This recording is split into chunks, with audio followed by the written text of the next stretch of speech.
Alaikum. La présence, l'évolution et les prouesses de l'islam sont des réalités qui ont une place confortable et large dans tous les coins du monde.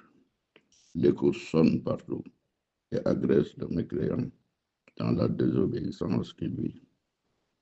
Par contre, le pécheur souffre une instabilité morale, quel que soit le sentiment de vie normal qu'il force de vivre.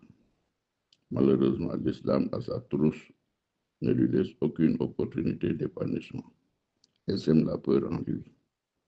Au moment de la désobéissance, il est poursuivi par la conscience et le remords.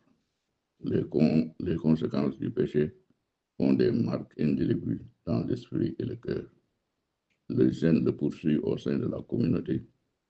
Au bas de l'échelle sociale où il évolue, la morale le punit au quotidien. Il subit une humiliation perpétuelle. Le vivre ensemble est une compétition où chaque acteur détermine ce qu'il apporte et se mesure suivant la contribution mise sur la table. Avec le baromètre de l'islam, la peur de la déception et de l'échec plane sur le pécheur.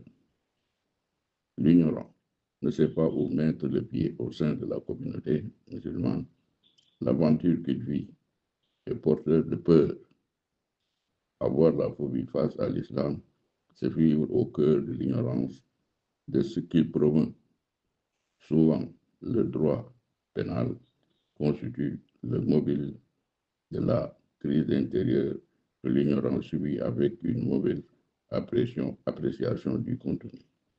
Or, tout venant du Seigneur n'est que miséricorde.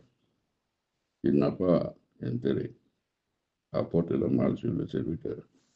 La punition demeure dissuasive. Cela revient dans la politique d'écarter le pire qui stimule une autodestruction totale. Le premier message constitutionnel de l'islam dit « Au nom de Dieu, le clément, le miséricordieux ». Un tel fondement illustre une main tendue de la grâce d'un généreux sauveur.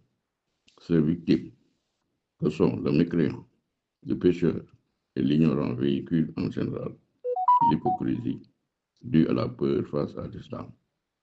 Et le prix à mettre demeure une adversité contre l'application de l'islam dans son programme de société.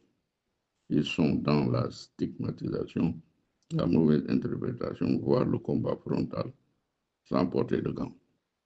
Ce paroxysme du mal et la désobéissance envers le Seigneur conduit à l'anéantissement total de soi. C'est une condamnation à perpétuité sur terre et dans l'au-delà. Le fait de se battre contre le maître et au-delà de l'échec, et il suscite la porte de l'enfer d'une existence dans les deux mondes. La non-croyance et l'insoumission sont les premiers ennemis de l'homme.